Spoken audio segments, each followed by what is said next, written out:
Amazon has launched a brand new Fire Stick, the Fire TV Stick 4K Select. Catchy name, but with one major change. It runs on a new operating system. This fundamental change effectively blocks side-loaded apps such as IPTV. But does this move actually stop illegal streaming or just push it elsewhere? Now, here in the UK, 5 people have been jailed for a total of more than 30 years for illegally streaming Premier League matches. The group ran a system called Flawless TV that offered live feeds of all the games and undercut legal broadcasters. They made more than £7 million between 2016 and 2021 and had more than 50,000 subscribers. So, Amazon have created their most affordable Fire Stick to date, priced at around $40. But the platform shift is the real story. Instead of running on Android, it runs on Vega OS, a Linux-based system that is not compatible with existing modified Android apps.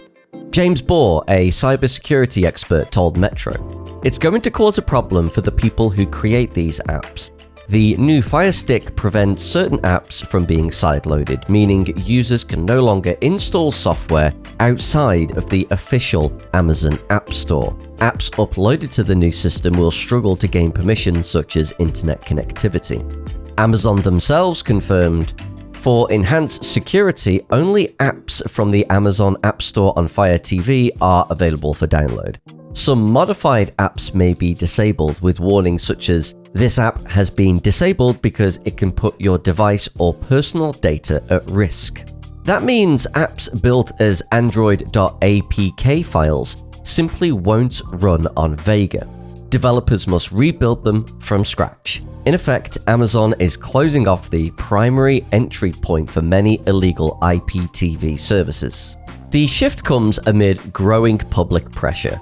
Sky has accused Amazon of not doing enough to combat piracy, claiming Fire TV devices account for probably about half of the piracy of Premier League football in the UK. Meanwhile, UK law enforcement says the surge in illegal sports streaming is through the roof, pointing to TVs and media boxes as hotspots for illicit access. The Police Intellectual Property Crime Unit notes that individuals using such devices are often outside the reach of prosecution, even as authorities focus on dismantling resellers and organized networks. How this illegal network actually operates? Well, the entire encoding of pirated material, from live TV channels to vast libraries of on-demand content, it was being carried out from Canada itself. That's also where the illegal IPTV set-top boxes, which you need physically installed in your homes, were prepared and shipped to these, consumers. The Federation Against Copyright Theft, FACT, has warned that using illegal streaming devices could lead to identity theft, credit card fraud, or control over home devices like microphones or cameras. Kieran Sharp, FACT's chairman, said, "There's a real risk of having your identity stolen or similar. If you give over your credit card details, you are giving them to criminals." Under UK law, watching illegal streams is an offence under the Fraud Act 2006, carrying up to 5 years of imprisonment. Historically, broadcasters and rights holders have waged crackdowns through raids, seizures, and shutting down networks, and who could forget the infamous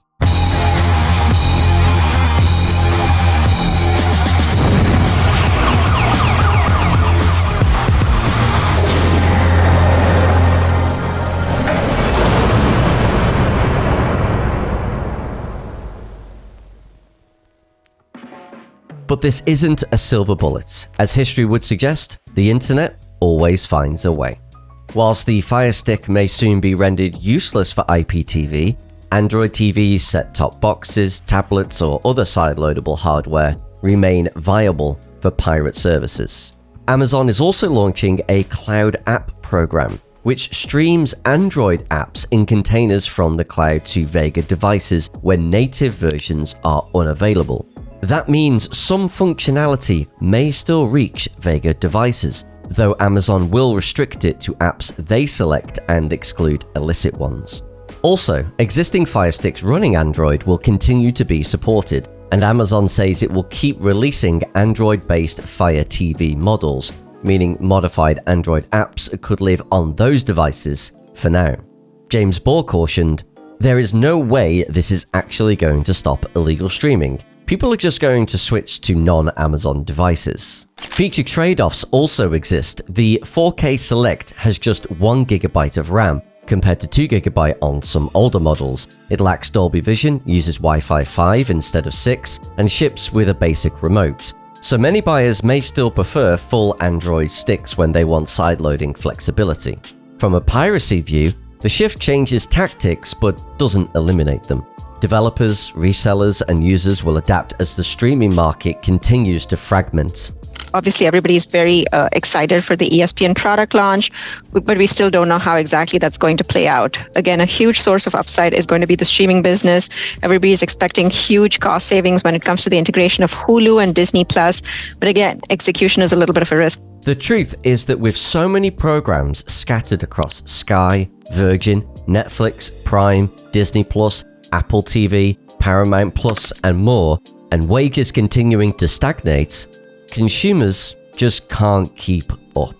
YouTube has also become the default platform for many people, splintering the market even further. So until this fundamental problem is addressed, piracy will continue to be a prevalent force in the streaming world. In Europe, many countries are already using strict digital controls on devices and identity systems. But for piracy, past attempts to suppress access have often left to substitution rather than elimination. How do you get that in Germany, by the way? Oh, don't worry about me.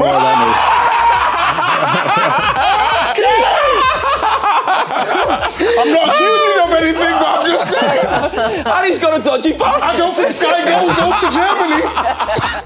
Piracy is now estimated to cost broadcasters and rights holders hundreds of millions of pounds each year. Sports broadcasting alone is a multi-billion-pound market, so the stakes are significant. So, will Amazon's move to Vega OS stop illegal streaming? Highly unlikely, but it does raise the technical barrier significantly. It blocks the dominant mode of piracy on Firesticks, forces app rebuilds, and limits installations to official App Store channels. At the same time, piracy ecosystems will adapt, moving to non-Amazon devices, cloud solutions, or web apps, and has the potential to cause a downturn in sales of Firesticks, so it's a risky play for Amazon. But this move is the biggest structural obstacle to dodgy Firesticks yet, but it's not the end of piracy. The key test will be whether Amazon expands Vega OS to more devices, and whether pirates can pivot faster than the developers.